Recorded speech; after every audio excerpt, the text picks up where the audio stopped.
There's a gentleman in Santa Barbara, started a company with Tom Rollerson. His name's Rod Latham, started Access Theater. And I just moved to Santa Barbara, starting to stage manage and work at Center Stage Theater in the mall, and worked with Access Theater in a production called The Boys Next Door. Access Theater is, there is unlimited access to the arts for anybody. And so I'm working with different artists, and I would go help set up the stage, hang the lights, program all the lights, get the sound ready, sit up in the booth, and then go down and sit at the piano and do rehearsals with them. And Rod Latham referred to me as a true Renaissance man, because I can sit in the back, build sets, paint them, cut them, chop them, weld, do that. I have a sewing kit, I have a sewing machine and a serger, and I can do all of that. I can pick up and go on the road in any position.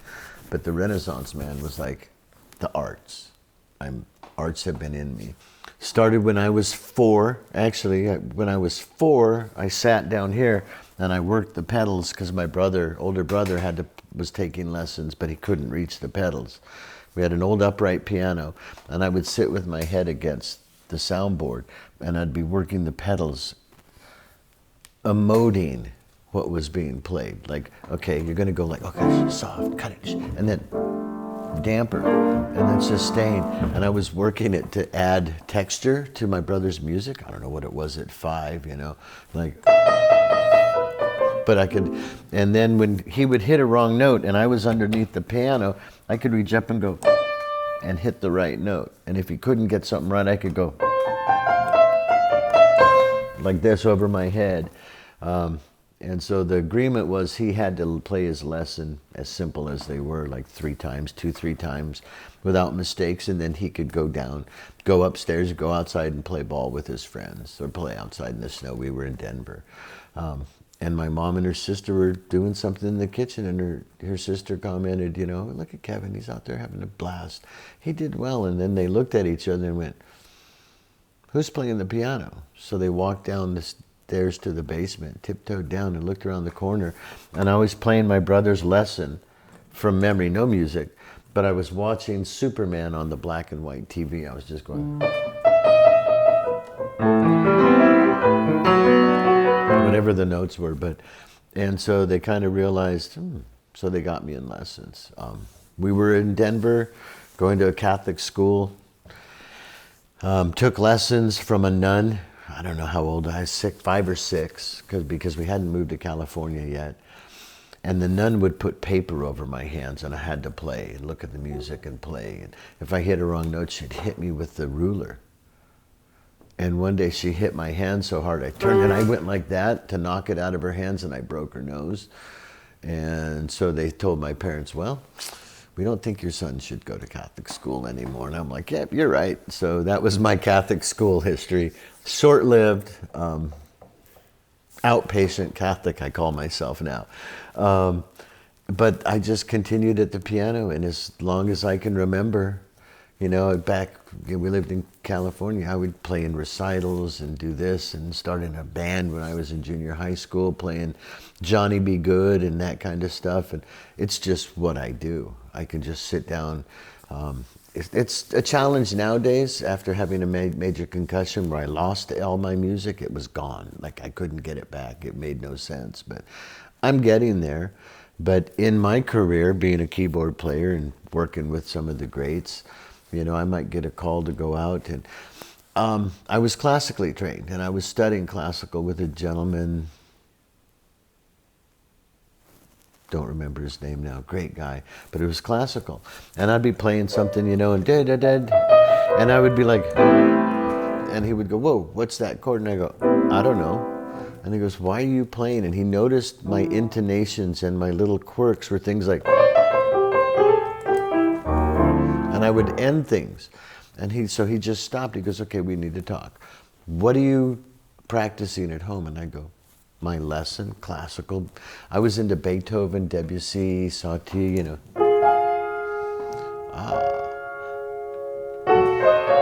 The quiet sounds of San Francisco Bay. And then opened a soda or something. I always just horsed around, but he got out of me that I had found some Dave Brubeck records in my dad's record collection. I was listening to it. So he was like, well, play something. And it was like,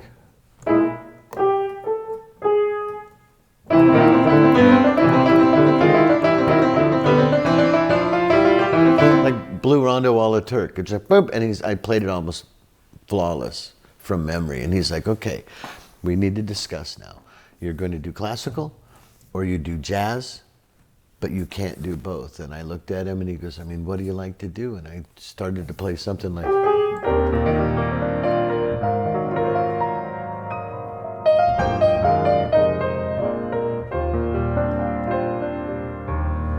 I said, I like this. It talks to me. So we parted ways, and I started playing jazz. Had jazz trios in groups in high school.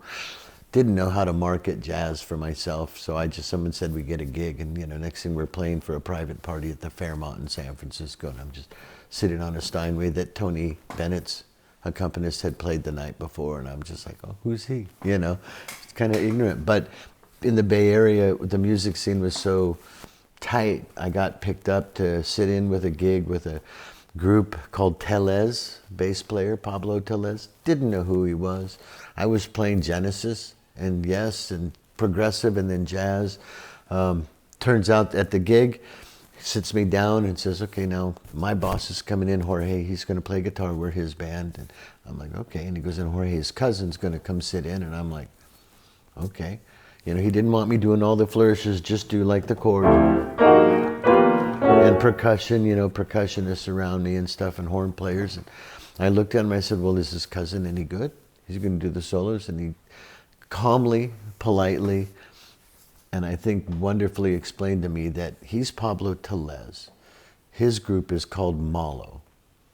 His boss is Jorge Santana. And I'm like, okay. And he goes, but I work with Carlos, his cousin. And I'm like, oh, it's the guitar player? I had no clue who this guy was. He goes, yeah, you could say Carlos Santana's pretty well known. I'm like, well, what kind of stuff? I went in my sister's room the next day, Abraxas, Moonflower Festival, written by Pablo Tellez with Carlos Santana. I didn't know, but through the word, I could still play. So people would just, hey, come on, sit in with me. And the next thing I'm sitting in with George Shearing, watching a George Shearing thing. And that's the thing is, I have these really small hands, but I can do this with them. So for me, when I'm playing, I'm doing this with my thumb. My thumb moves and changes the harmonies and the dissonance and the sevenths and the fifth. And I go...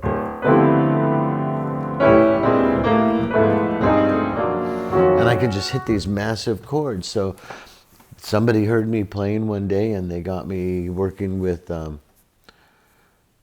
George Cables, the classical instructor at San Francisco State.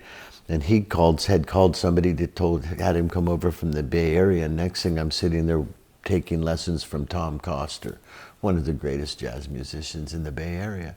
Then I picked up playing with people like Jeff Lorber, doing some backup tracks and stuff. I don't like to be in front. I like to hide. Let me sit back here, let me do my thing, and let you guys, you're the front man, I'm just back here hanging out laughing with the bass players. So my career spanned stuff like that. Ended up programming keyboards for the keyboardist Tony Banks, some of his stuff in the 80s when Kevin and I were like shakers and movers in the electronic music business. And it's just kind of what I do, And but yeah, jazz, I love jazz. I'm not remembering a lot of it anymore, but like, what is it? Is it Dave Brubeck? Strange Meadowlark?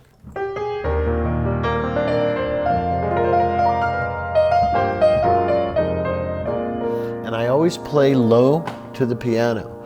Somebody said it's like Glenn Gould, the piano player who plays. It's like Glenn's bench is chopped because I have to feel and hear. So it's...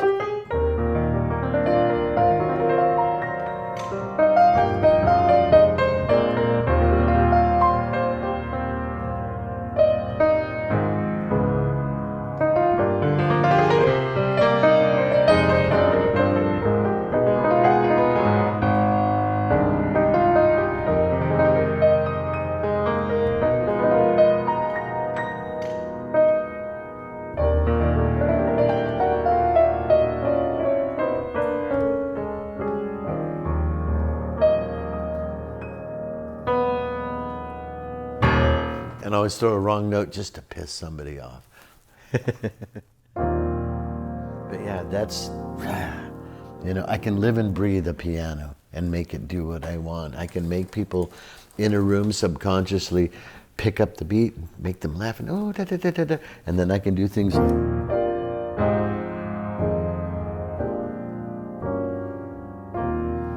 and I can bring the whole mood down.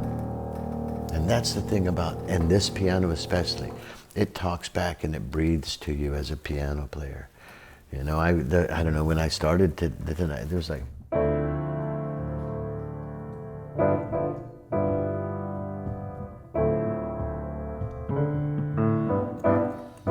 Tears for Fears.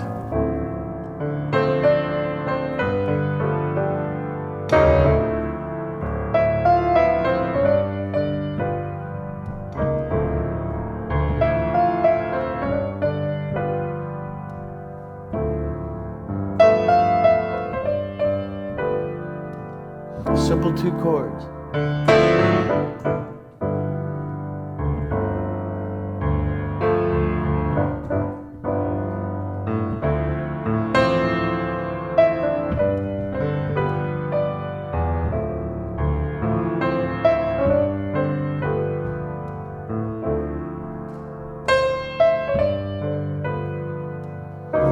But when you add this,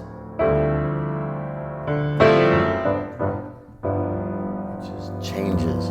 And that's the thing about sitting at this piano. I mean, you saw earlier I was trying not to burst out in tears because it talks. And it talks through me, out my heart and through my hands. You know, it's my soul.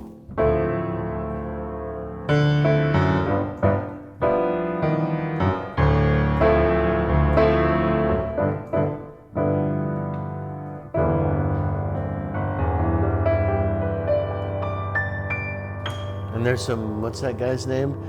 Victor Borge. My dad loved Victor Borge, so I was learning how to play piano when I was a kid, and I'd be go, just to make my dad happy. He loved that.